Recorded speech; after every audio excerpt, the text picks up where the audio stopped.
A little over 2 seasons ago, the Edmonton Oilers fired their head coach and then a few months later, their general manager because they could not win the Stanley Cup. Here we are 2 years later, and it's feeling like déjà vu all over again. So today we're going to ask the big question, are the Edmonton Oilers going to fire Stan Bowman and Kris Knoblauch? Hey everybody, welcome in, and Clearing the Bench is your one-stop shop for hockey content. If you go ahead and hit your subscription button right now, you'll be sure to be in on all of our future videos. Well, it was just a couple of seasons ago, and the Oilers kind of set the template. They moved on from J Woodcroft after a slow start. I think they were like 3-9-1. But in the previous 2 years in the playoffs, they had lost to the eventual Stanley Cup winners. A few months later, they moved on from Ken Holland and they brought in Stan Bowman as their GM.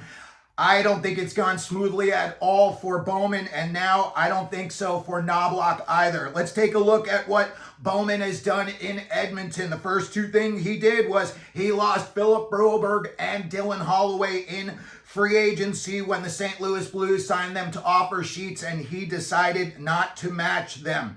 Then when you looked at some of the players that were playing this year in the NHL playoffs for the Edmonton Oilers, I just don't think when you saw these guys and you're putting them out on the ice, you know you're not putting your team in a winning situation. Ty Emberson, Josh Brown, Troy Stecher, Jeff Skinner, Trent Frederick, and John Klingberg. None of them should have been on the playoff roster, in my opinion.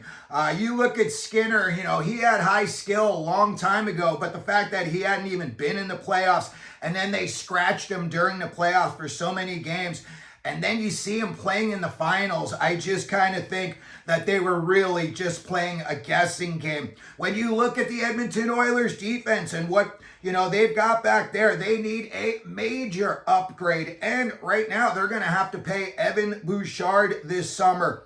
When you look at guys like Darnell Nurse, Ekholm, Wallman, Kulak, Emberson, and Stecher, they're all signed through next year at a combined $23 million. Then when you look back in time, the Oilers are still paying Jack Campbell $7.1 million over the next 5 years, and yet they need a huge upgrade in the goaltending spot. So when I look at Stan Bowman and, considering they moved off from Ken Holland just 2 years ago, this is a very similar situation in my opinion. And I think a guy like Bowman, he's only about 51 years old. I think that the Oilers should have gotten further along. And I know that means winning the Stanley Cup against a two-time winner in the Florida Panthers.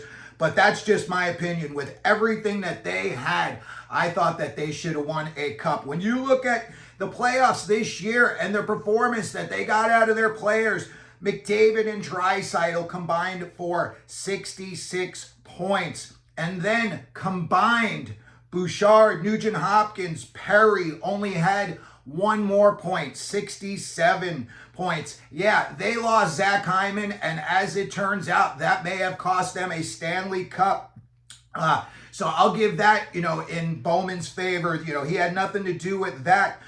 But when you look at what they've done as far as trades, they don't have a first or a second rounder this year. Next year, they only have a second and third rounder. They have any moves coming, it's going to have to be player for player trades, because the Oilers prospect pool right now is ranked 29th out of 32. The big three names that they've got in their pipeline are Matt Savoy, Sam O'Reilly, and Bo Aki. That's it. After that, the well is dry. When I look at McDavid's situation, Bowman's going to have to look at this summer. They owe him $12.5 million this upcoming season. And then you look at free agency. What happens if Mitch Marner gets paid $15 million this offseason? Are they really going to pay Connor McDavid $17 million a season? $3 million more than what they're paying Draisaitl. Hyman's getting $5.5 million. Ryan Nugent-Hopkins has got $5.1 million for 2028-29, 4 more years. So when I look at all the big decisions that Bowman's got to make and the decisions he's made in the past, I think maybe it's time to move on. I know that the draft and free agency are only a couple of weeks away, but I can't help but think that maybe the Oilers brass higher-ups didn't have a contingency plan in case this situation came about. So I think Stan Bowman should be out the door and they should be looking for a new GM. When I look at Kris Knoblauch, all right, they got him from the Hartford Wolfpack. He should have been the New York Rangers coach. But when you look at his record in Hartford, it was okay, but nothing great. 112, 87, and 31. McDavid kind of took a shot at him last night after the game and the coaching staff. And he said, hey, we were just banging our heads against the wall over and over doing the same thing.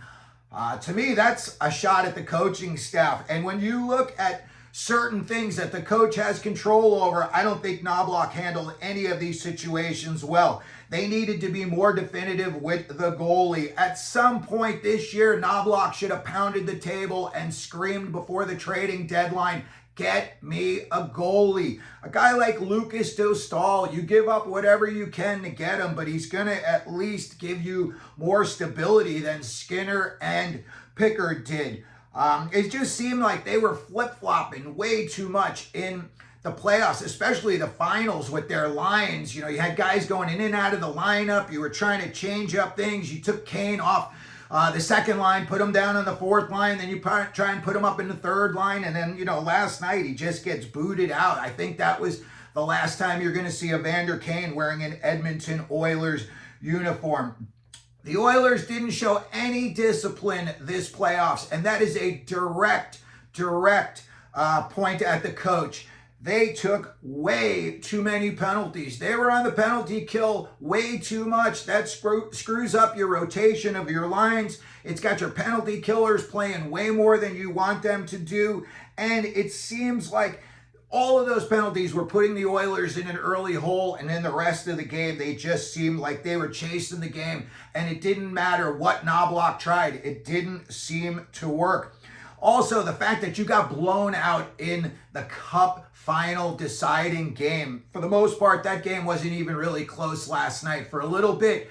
But like McDavid said, the ice was tilted from the very beginning. Something that Knoblauch said before last night's game, and then seeing the performance, you just kind of wonder if it was just, all cannon fodder when he was trying to get the troops riled up. But he said that, tonight going into the game, we've got our backs against the wall and you're going to see our best play. And then they had a dud. And I think that is directly on the coach.